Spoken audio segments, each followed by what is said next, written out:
Every night they would have to throw their dead over the cliff here into the gorge.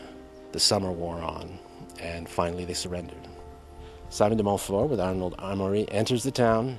What does he find? 140 Cathar perfect. There couldn't have been more than 1,000 or 2,000 in all of Languedoc. And they said, you can either recant or burn. Only 2 recanted. So there was 138 who were brought down to this dry riverbed, and they were thrown into the fire. And this was the first great bonfire of the crusade, and the first of many, one should add. The bonfire of humanity below Minerve would burn into the night, filling the river gorge with a ghastly presence. In the firelight reflecting off the white limestone cliffs, the crusading monks would be singing, knowing the heretics were going to hell. Perhaps the Cathars were singing, knowing they were leaving hell to meet the good God. As Stephen O'Shea says, everyone sang because everyone knew they were right. Burning Cathars alive in the name of the one true faith would eventually exterminate this grassroots religion. But it did not die easily.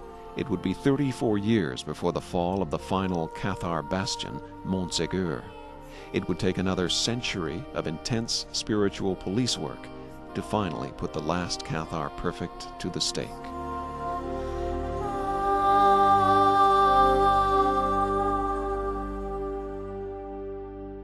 In the conclusion of Amor versus Roma, Simon de Montfort is killed by the women of Toulouse.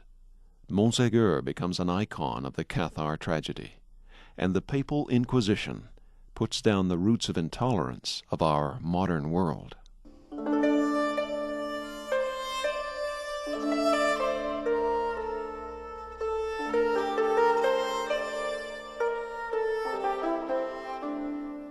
Amor versus Roma, Part 1, The Crusade.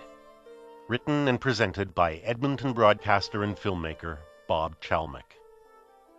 Amor versus Roma is produced in Edmonton by Dave Riddell.